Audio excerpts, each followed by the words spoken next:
Bonjour la famille, j'espère que vous allez bien. Bienvenue ici dans mon cours de mathématiques niveau terminal.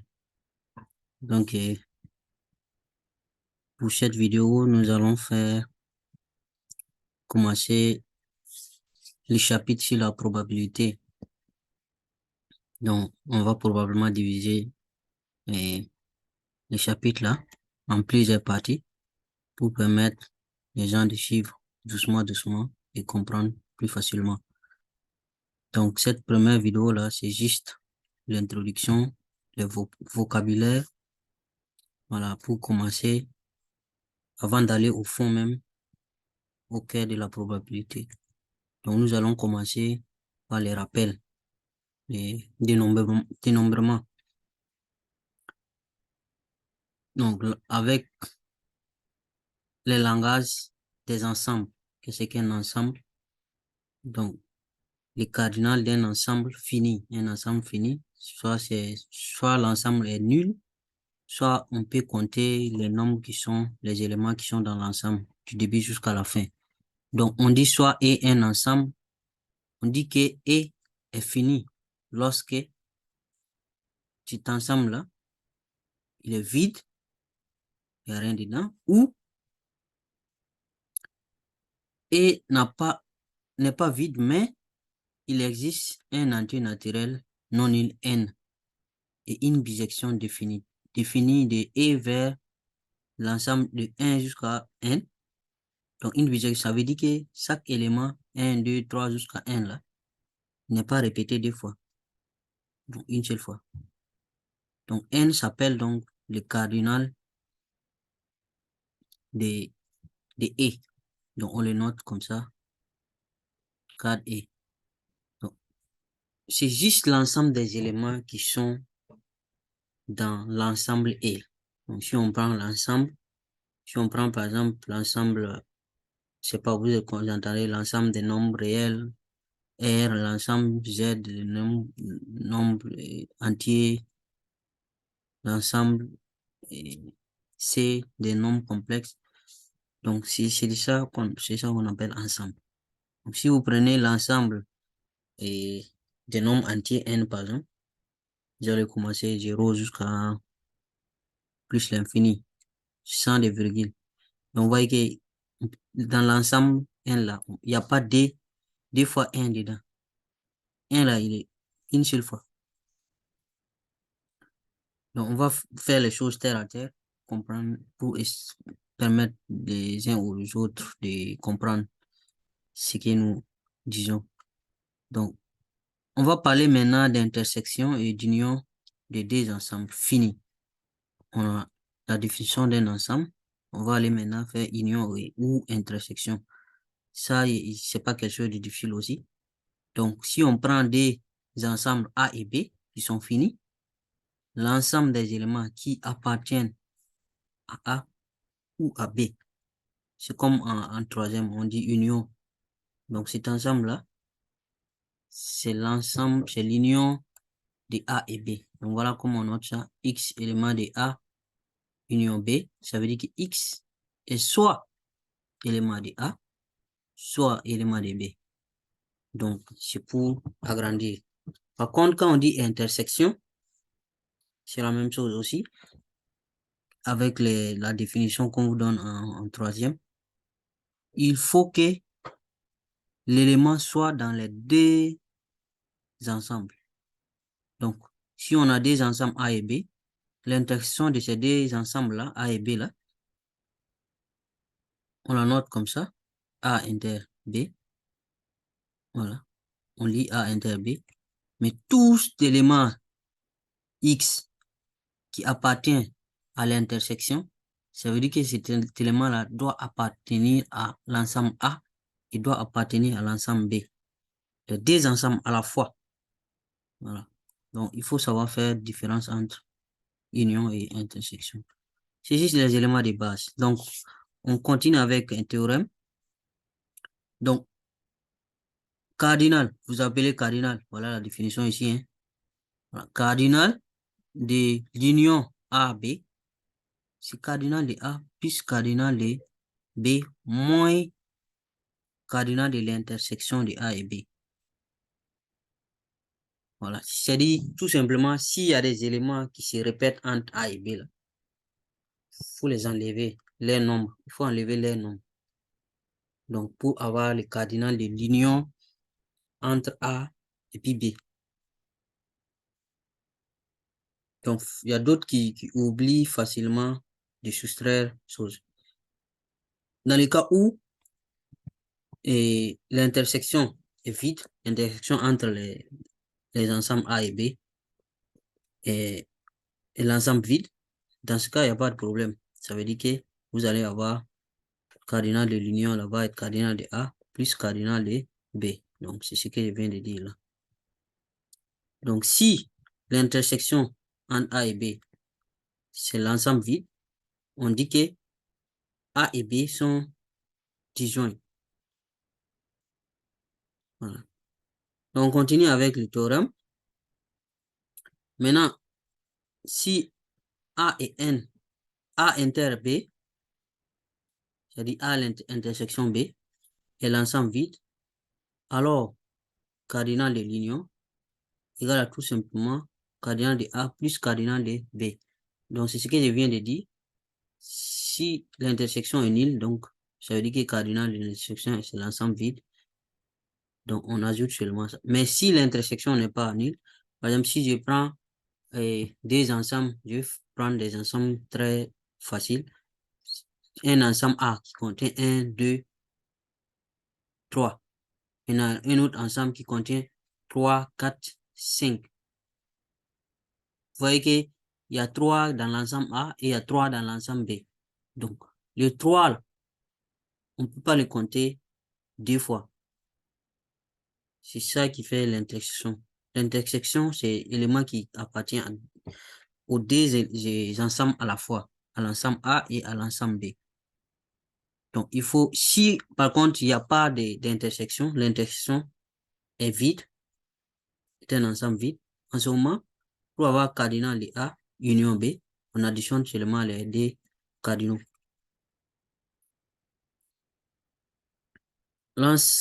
Langage des ensembles toujours. Maintenant, on parle des parties d'un ensemble. Donc, un ensemble, on peut diviser ça en plusieurs parties. Donc, si E est un ensemble fini, on appelle partie de E ou sous-ensemble de E. Il y a des appellations différentes. Tout ensemble A, vide ou tel que tout élément de A est aussi élément de E. Voilà. Donc, si on prend les nombres entre 0 jusqu'à 10, par exemple, ben 0 jusqu'à 9, on dit que voilà, ça c'est un ensemble E.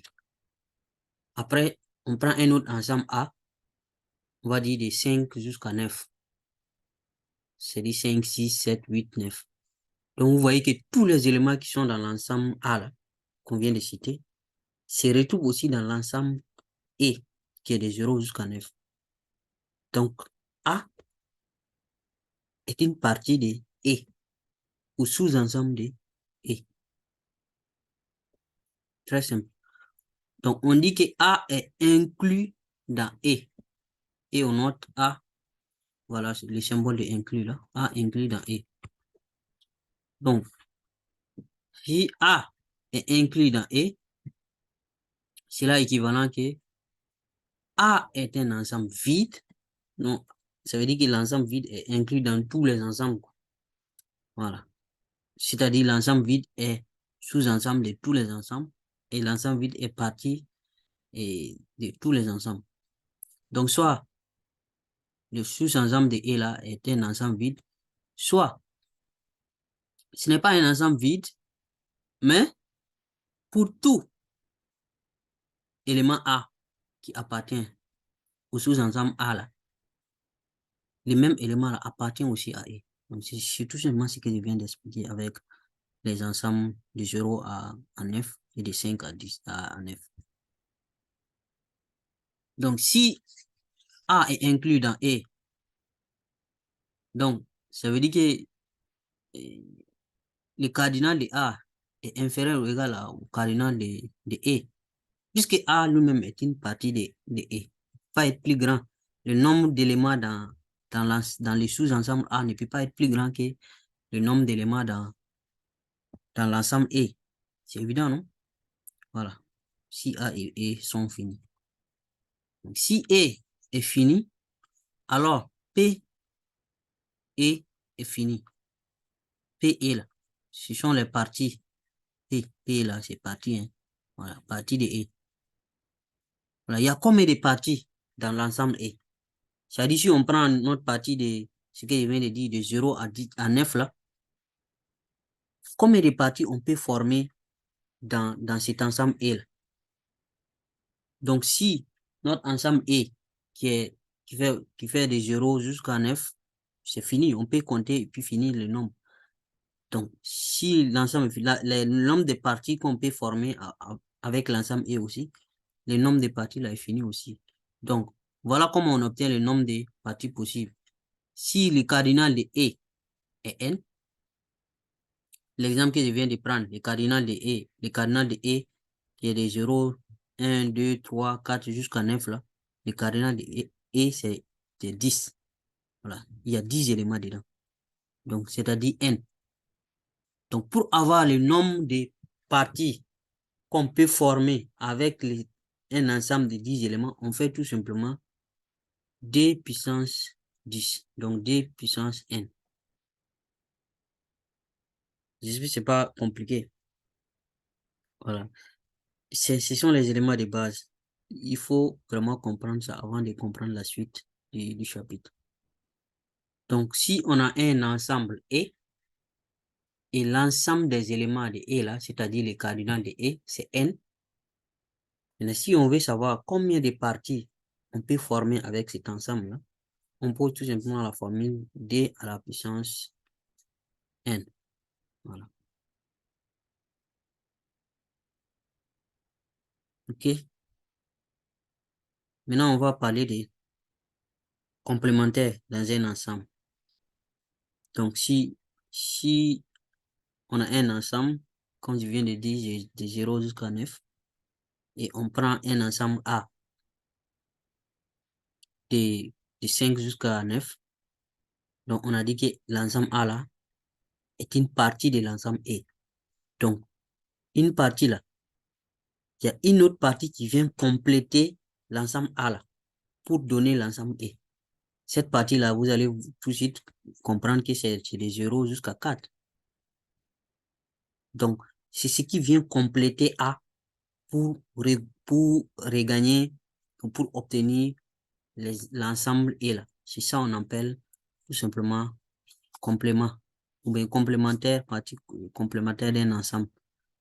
Donc, soit E, un ensemble fini, A, une partie de E. On appelle complémentaire de A dans E, l'ensemble noté, voilà, complémentaire de A dans E. Le plus grand ensemble là est en bas ici. Donc, sous-ensemble qui est ici en haut. Complémentaire de A dans E. Lorsqu'il n'y a pas d'ambiguïté, hein, on note ça comme ça. A et puis on note barre. C'est dit complémentaire de A. Voilà. Il n'y a pas d'ambiguïté, on peut noter ça comme ça pour faciliter les choses. Donc, cet ensemble-là, complémentaire, qu'on appelle complémentaire de A là, c'est un ensemble dont les éléments appartiennent à E sans appartenir à A. Donc, il ne peut pas être dans A. Si A a pris une partie, c'est comme si, voilà, on a un total de nombre de classes. Si le professeur dit, voilà, divisez-vous en deux groupes, un élève ne peut pas être dans les deux à la fois. Mais il faut réunir les deux groupes pour former l'ensemble de la classe. Voilà, donc complémentaire. Donc, complémentaire de A dans E, c'est X éléments de E, c'est-à-dire les éléments du complémentaire, de l'ensemble complémentaire, là, sont éléments de E aussi. Mais X n'est pas élément de A. C'est tout simplement la définition qu'on vient de donner. Donc, complémentaire de E dans A, là, et des complémentaires de A dans E, là, et donc un sous-ensemble de E aussi. Voilà, là, ça répond à la définition des sous-ensembles de E, ou partie de E. Donc, on remarque, si on fait union de A et puis de son complémentaire dans E, ça donne tout simplement l'ensemble E. Maintenant, si on fait l'intersection, ça fait l'ensemble vide. Parce qu'on vient de dire qu'un élément ne peut pas être dans un ensemble et son complémentaire. Voilà. Donc, pour les cardinals aussi, c'est facile. Le cardinal du complémentaire là, égale à cardinal de E moins cardinal de A. Voilà. Donc, cardinal de l'ensemble vide, c'est-à-dire complémentaire de l'ensemble vide dans E, c'est E lui-même. Et complémentaire de E dans E, c'est l'ensemble vide. Donc ça, c'est juste des règles. Et vous allez utiliser ça dans l'exercice. Bon, quand on va commencer l'exercice, si ce chapitre-là, peut-être, ça va aller mieux. Ok. On continue toujours avec le langage des ensembles là. Maintenant, on parle des produits cartésiens d'un ensemble fini. Donc, soit E et F des ensembles finis, on appelle produit cartésien de E par F, l'ensemble noté F croix E croix F, comme ça, défini par, donc, on prend les éléments, les couples X, Y, X est élément du premier ensemble et Y est élément du deuxième ensemble F. Donc, ce sont des couples. C'est comme on prend, par exemple, coordonnées d'un point dans un repère cartésien ou bien, voilà. On prend l'axe des abscisses, l'axe des ordonnées. Quand vous prenez, vous allez avoir, si vous prenez un point, ce point-là, les coordonnées de ce point, c'est un couple. Le premier apparaît sur l'axe des abscisses et le deuxième, l'axe des ordonnées. Donc, on va dire tout simplement que c'est comme si on a fait le produit, je sais pas, cartésien de l'ensemble de l'axe des abscisses et l'ensemble de l'axe des ordonnées. Voilà. Donc, et ça se lit E croix F. Donc, je viens de dire ça. Tout élément, c'est-à-dire le couple X, Y, est élément de cet ensemble E croix F, s'appelle un couple. Donc, ça, c'est un couple. OK. Si on prend maintenant E croix F, c'est pas pareil que F croix E. C'est pas pareil. Donc, cardinal de E croix F égale à cardinal de E multiplié par cardinal de F. C'est normal puisque si on prend un élément de E, par exemple, il peut faire un couple avec n'importe quel élément de F et vice-versa. Donc, cardinal de E égale à cardinal de E croix F, c'est produit cartésien là, égale à cardinal de E multiplié par cardinal de F. Voilà, et il faut faire attention. E croix F là, c'est pas pareil que F croix E. Non, soit E1, E2 jusqu'à EP, P ensemble fini. Donc, si vous prenez votre P égale à 5, donc vous allez avoir E1, E2, E3, E4, E5. Donc, en tout cas, le nombre est fini. Donc, tel que P est élément de N étoiles. N étoiles, ça veut dire que tous les ensembles de tout nombre entier naturel sauf 0. 0 est exclu. Et aussi P doit être supérieur à 1. Donc, il faut que ça soit au moins des ensembles. Voilà. Donc, il faut que vous arrivez au moins et D. Donc, si vous faites croix de tous ces ensembles, vous avez défini produit cartésien ici. Hein. Si vous multipliez, vous faites E croix, E1 croix, E2 croix jusqu'à EP. Donc, en ce moment, ce n'est plus de couple. On parle de couple quand c'est deux éléments seulement. Maintenant, en ce moment, il y aura combien d'éléments? P éléments, non? Une fois, deux fois, jusqu'à P fois. Voilà. Donc, XP est élément et les derniers là, P là, XP là, est élément du dernier ensemble EP. Donc, le premier X1 là est élément du premier ensemble E1. Donc, ça là, c'est juste la définition ici là, on a juste augmenté le nombre des ensembles là. Au lieu que ce soit E et F, on a fait beaucoup. Peut-être E, F, E, G, je dis E, F, G, H, on a prolongé jusqu'à P. P ensemble. Donc, en ce moment-là, on n'appelle plus ça la couple, hein. Ça s'appelle P play. Si le nombre total, c'est P, non? Voilà. Ou bien N play, si vous voulez, si le nombre total est N. Donc, ici, on prend P. Donc, voilà ce que je disais là. Si P est égal à D, alors c'est un couple. Si P est égal à 3, c'est-à-dire E1, croix ED, croix E3, donc triplet. 4, quadruplet. Donc, s'il y a égalité, E1 égale à ED égale à jusqu'à EP égale à E, alors, si on fait le croix là, si on les additionne, puisque E tous sont égaux à E, voilà. Par exemple, si je prends l'exemple que je viens de prendre, l'axe des abscisses, vous voyez que c'est l'ensemble R, non? L'axe des ordonnées aussi, c'est l'ensemble R. Donc, on peut dire que les deux ensembles sont égaux. Donc, si on fait le croix, c'est comme si on faisait R fois R. Voilà. Donc, si tous les ensembles sont égaux, égal à E, alors, si on fait le croix là, jusqu'à P, c'est comme si on faisait E P fois. Donc, on note ça, c'est comme si c'était à la puissance et à la puissance P. P étant le nombre total d'ensemble, de 1 jusqu'à P.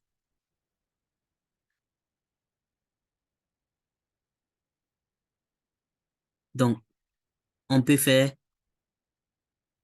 X, l'ensemble là, les iplets là, les P iplets, de telle sorte que XP maintenant est élément de E. Donc, cette définition-là, c'est juste pour dire que si tous les ensembles sont égaux et que c'est pareil que l'ensemble est, voilà. On ramène tout simplement tout ce qui est là. On ne fait que remplacer par E. C'est tout simplement ça, là seulement on a remplacé par E. C'est pas quelque chose de compliqué. Donc, chaque élément de E s'appelle un P-iplet d'éléments de E ou une P-liste d'éléments de E. On va voir avec des exemples tout de suite. Vous allez pouvoir comprendre peut-être. Donc, comment obtenir le cardinal de ça? Le cardinal de E à la puissance N, là, ça, à la puissance P. C'est ce qu'on vient de noter. Donc, on fait tout simplement cardinal de E. C'est ce qui est là, en fait. On multiplie, multiplie. Donc, on multiplie le cardinal de E par le nombre de fois. Voilà, P facteur. P facteur. Donc, si P égale à 5, ça sera 5 fois. Donc, si le cardinal de E égale à N, donc c'est évident, puisque ça sera N que tu multiplies P fois. Donc, ça sera N à la puissance P. Bon, on va prendre un exemple pour voir peut-être. Maintenant, on vous demande le problème de la probabilité aussi, hein. Il faut savoir convertir les phrases qu'on vous donne là en formule. C'est ça le problème de la probabilité aussi. Donc, si tu es doué dans ça, tu seras doué en probabilité. Il faut savoir transformer les phrases là en formule. Combien peut-on former des numéros de téléphone à 8 chiffres? Donc, il faut d'abord automatiquement comprendre que les numéros de téléphone là, ça se forme à partir des éléments 0, 1, 2, 3, 4, 5, 6, 7, 8, 9. Voilà. Si vous dites 10, 10 c'est tout simplement 0 et 1 qu'on a pris pour former 10. Si vous dites 11, c'est tout simplement 1 on a pris 2 fois pour former 11. Donc, tous les nombres là, ça se forme à partir de 0, l'ensemble 0 et 9. Donc, c'est sous-entendu ça, là, comme ça. Donc, c'est comme si on avait un ensemble et, on va dire et comme ça, de 0 jusqu'à 9. Maintenant, comment on peut combiner les chiffres là, qui sont dans cet ensemble-là, pour avoir un numéro de téléphone de 8 chiffres? J'ai que entre 0, de 0 jusqu'à 9, il y a jusqu'à 10 non? 10 éléments. Voilà. Maintenant, on vous dit combien peut-on former des numéros de téléphone de 8 chiffres ne comportant pas le chiffre 0. C'est pareil, sauf que ici, là, au lieu de partir de 0 jusqu'à 9, on a enlevé 0. Donc, vous commencez à partir de 1. 1, 2, 3 jusqu'à 9. Deuxième question.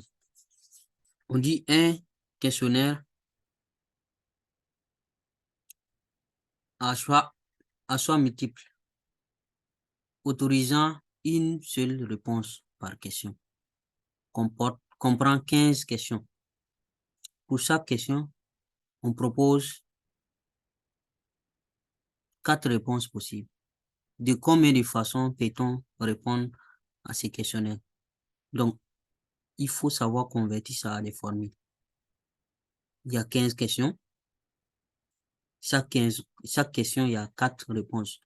Donc, on va avoir 4, 4, 4, 4, 4, 15 fois. Donc, on peut dire, par exemple, les réponses là, c'est 1, 2, 3, 4. 1, 2, 3, 4. Puis, il y a 4 réponses. Donc, vous allez avoir 1, 2, 3, 4, 1, 2, 3, 4, 15 fois. Donc, on prend le premier, par exemple.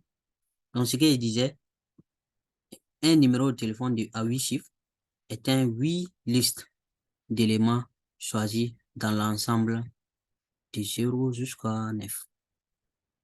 Donc, l'ensemble de ces 8 listes-là, donc c'est le cardinal de 10 à la puissance 8. C'est ce qu'on vient juste de faire. C'est là. C'est là. Voilà. Donc, puisque ici, là, les et, c'est-à-dire c'est dans les mêmes ensembles, là, on va croiser les nombres. Donc, c'est comme si on prend l'ensemble de 0 à 10, là, pardon, de 0 à 9, là, on les prend une fois, deux fois, trois fois. On dépose cet ensemble-là. Et je vais dire, par exemple, et 8 fois, par exemple. Et on fait le croisement. Donc, ici, ça va faire tout simplement, on prend cette formule. Puisque c'est le même ensemble, c'est-à-dire les et égale là, c'est comme ce qui est là. C'est et fois et fois et fois et. Notre et ici étant l'ensemble de 0 jusqu'à 9.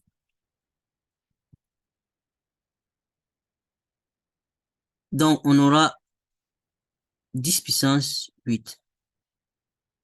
On peut ainsi former 10 puissance 8 numéros de téléphone à 8 chiffres. Donc, ici,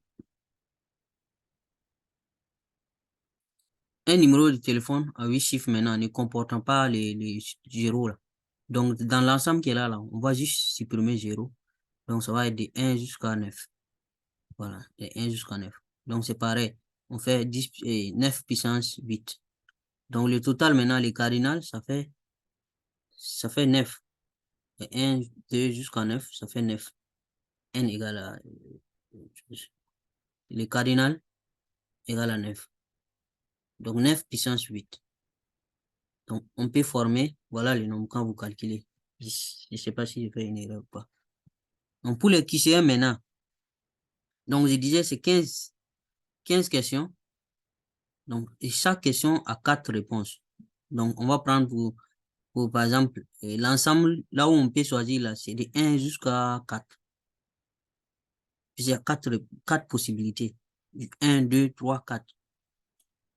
Bon, à moins que vous posez question numéro 0. Bon, on commence quand même, généralement, les questions, c'est toujours question numéro 1. Pardon, réponse numéro 1, numéro 2, numéro 3, numéro 4. Donc, combien de fois on peut avoir comment on peut répondre à ces questions-là. Donc, le nombre de 15 listes là est donc le cardinal, les 4 là, à la puissance 15. Donc, ça, c'était juste un exemple pour vous donner les produits cartésiens là. Et un exemple. Donc, on remarque une P-liste, P y plaît aussi. Hein. Donc, quand je dis P-liste, là, vous voyez que ici, P, c'est 15 listes. Ici, le P était combien? 8. Donc, P y plaît ou oui y plaît, ça dépend de vous. Hein. D'éléments d'un ensemble à N éléments est le résultat de P tirages d'un élément avec remise. Donc, c'est comme si on tirait et puis on faisait remise. On tire et puis on fait remise. Cette remarque-là est vraiment importante. Cet élément-là, cette remarque-là est vraiment importante. Donc, c'est pas comme si, voilà, à chaque fois qu'on tire, c'est comme si on a un ensemble ici. On tire, voilà, on met par exemple, 0 jusqu'à 9 dans un sac et on plonge la main, on tire un nombre, un numéro, et puis on remet. On tire encore un numéro et puis on remet. Voilà. C'est-à-dire, on peut tirer les mêmes chiffres-là. Je prends par exemple le chiffre 3, on peut les tirer 8 fois. C'est possible. Donc, quand on vous dit aussi ces genre de tirage-là aussi, il faut penser immédiatement à ces genre de trucs. Donc, on va aller maintenant à arrangement et combinaison. Toujours dans les rappels, arrangement et combinaison. Donc, arrangement d'abord et définition. Si on prend E, un ensemble fini de cardinal N, et P, un entier naturel inférieur à N, voilà, qui est plus petit que au cardinal là, on appelle arrangement de P éléments de E ou P arrangement des éléments de E. Tout P y plaît, là, on vient juste de définir ça. D'éléments E, D à D distinct. Donc, un P arrangement de N éléments de E est aussi assimilable à P tirage successif d'un élément sans remise. Là, cette fois-ci, c'est comme si on ne remet pas. Donc, voici les théorèmes. Soit N et P, des entiers naturels tels que 0 inférieur à P inférieur à inférieur ou égal hein, à N. Donc, le nombre d'arrangements de P éléments pris parmi les N éléments, voici comment on calcule. On prend N, après N moins 1, on multiplie jusqu'à N moins P plus 1. Donc, voici comment on note ça. Arrangement de P dans N.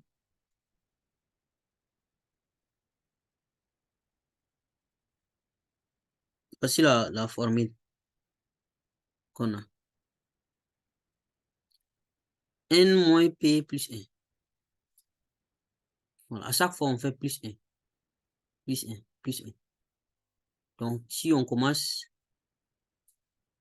par 0, 0 plus 1, c'est ça qui fait moins 1. Donc, ici, qu'est-ce qu'on a ici? On a arrangement de 1 dans N.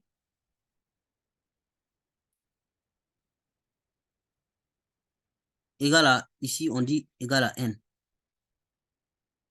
Par convention, hein, arrangement de 0 dans N égal à 1. Donc, arrangement de 1 dans N égal à 1. Arrangement de 0 dans N égal à 1.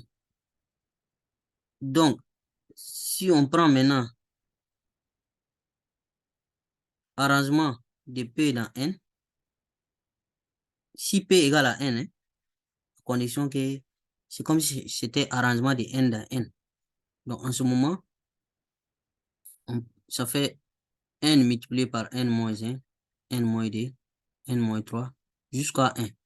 Donc, à chaque fois, on diminue 1, 1, 1, 1, 1.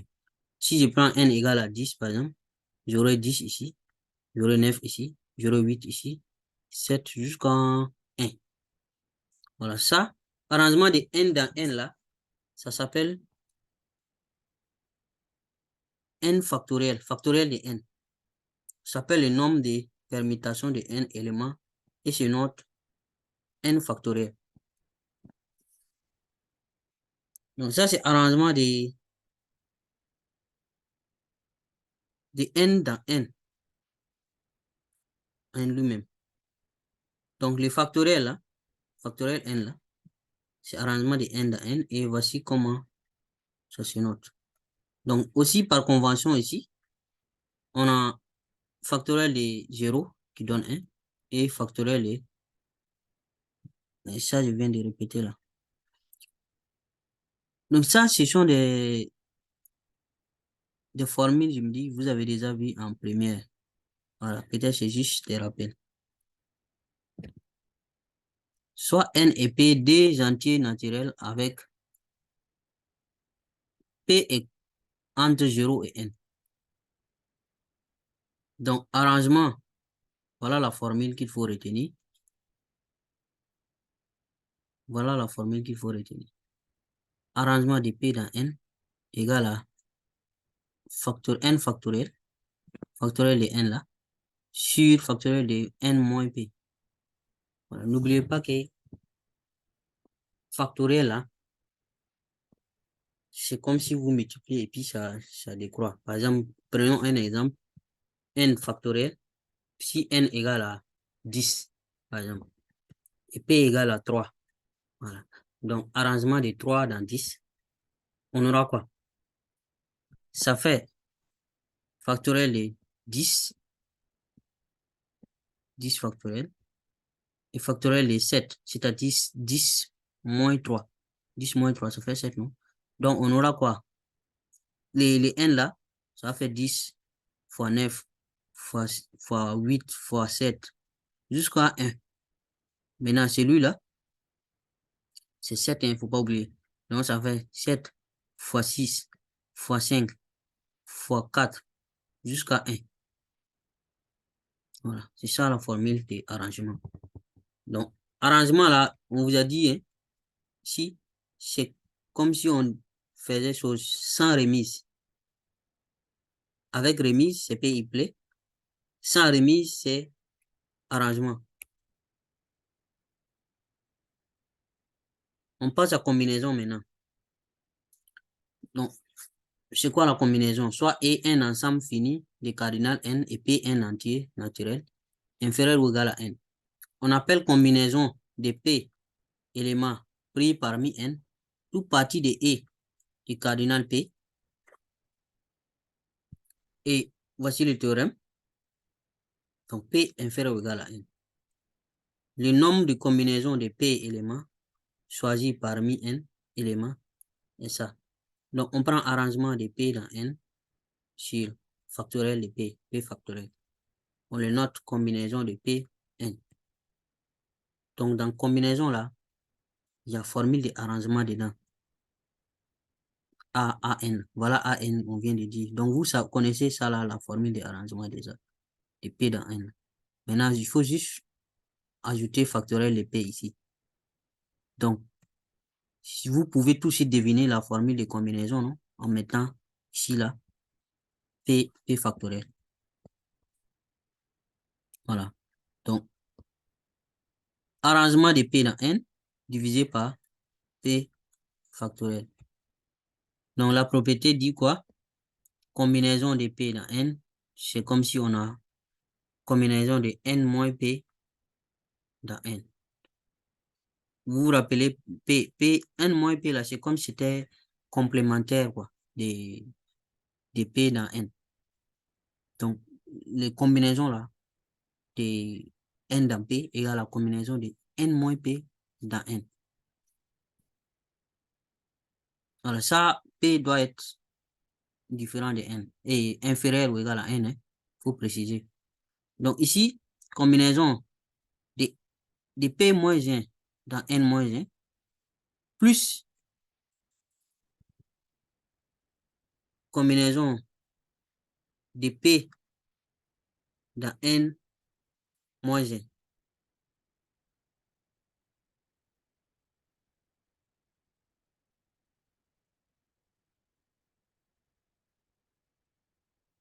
formule, on va terminer par ça peut-être. Formule du binôme de Newton. Donc, si on prend des réels A et B, pour tout n différent de 0, n entier naturel différent de 0,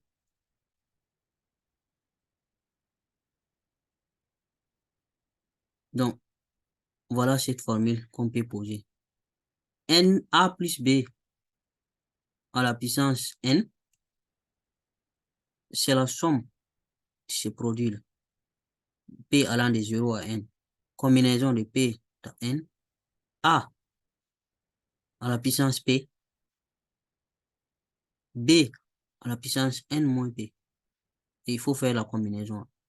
Donc, les coefficients, ces combinaisons de P dans n là, s'obtient à l'aide du triangle, triangle de Pascal, arithmétique, triangle arithmétique de Pascal. Voici ce qu'on appelle triangle. Les nombres qui sont là sont en forme de triangle. Donc, c'est ça on appelle triangle de Pascal. Et comment on obtient ce triangle-là? C'est facile, hein? Vous voyez, votre n, ça peut aller jusqu'à où là, hein? On s'est limité ici à 6, par exemple. Donc, vous écrivez les mêmes nombres, 6 ici. K là, c'est juste ça, combinaison de C, de P dans N là. C'est ça, on a mis K ici. Peut-être, et N, vous lisez votre N ici, et vous lisez les K là ici. Donc, si N égale à, par exemple, 5, N égale à 5, donc, combinaison de P dans N là, ce coefficient-là va varier, va changer comme ça. 1, 5, 10, 10, 5, 1. Voilà. Donc, comment vous allez avoir ça? Si vous mettez 1, 1, 1, 1 ici, après ici aussi des 1. Maintenant, pour avoir ce qui est dedans là, vous faites ça plus ça. 1 plus 1 égale 2. À chaque fois, comme triangle. 1 plus 2 égale à 3. 1 plus 3 égale à 4. 1 plus 4 égale à 5. Si je prends ici 4 plus 6, ça fait 10. Si je prends ici 6 plus 4, ça fait 10. Si je prends ici 4 plus 1, ça fait 5. Donc, à chaque fois, c'est comme ça. 10 plus 10, 20. 5 plus 10, 15. 10 plus 5, 15. 5 plus 1, 6. C'est comme ça qu'on obtient les nombres qui sont dedans. Je prends juste un exemple ici. Ce que vous avez l'habitude de faire là, A plus B au carré là. Vous avez l'habitude de dire A carré plus 2AB plus B carré. Donc, voilà ce qu'on obtient ici. Ça fait combinaison de 0 dans 2. A carré B. A. Le N ici c'est 2. Donc, on commence. P va aller de 0 jusqu'à D. C'est-à-dire 0, 1, 2. Donc, ce sont ces coefficients, la combinaison de 0 dans D, combinaison de 1 dans D, combinaison de D dans D. C'est ça que ce triangle-là donne. Donc, si on prend n égale à D ici, les cas là, voici comment les cas là vont aller. Le premier va donner 1, c'est 1 ici. Le deuxième va donner 2, voici 2 ici. Le dernier là, c'est 1. C'est 1 qui est ici. Donc, 1, D, 1. Donc, le reste, la puissance là, vous pouvez faire facilement. Donc, il faut comprendre, j'allais dire, les formules, les combinaisons, arrangements, tout ça là, avant de, avant de continuer, quoi, pour le reste du chapitre. Parce que si vous ne comprenez pas ça là, ça va être vraiment compliqué. Voilà. Vraiment, vraiment compliqué. Donc, si vous avez compris ça, peut-être ce week-end-là, on va faire des exercices sur ça, pour que vous puissiez comprendre mieux, quoi.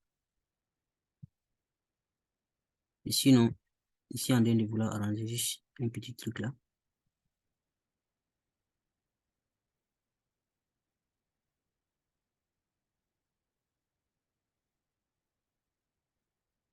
Ça,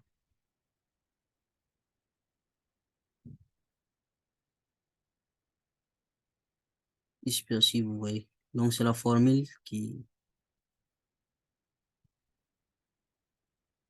c'est cette formule-là.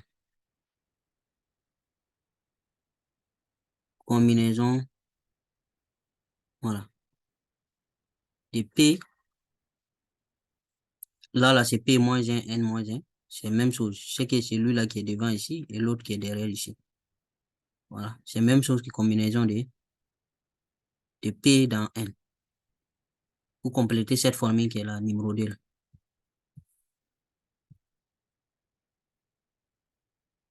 OK. Donc, j'espère que c'est assez clair. Si vous n'avez pas compris, vous pouvez m'écrire pour qu'on puisse échanger. Donc, si c'est, on se dit merci beaucoup et à la prochaine.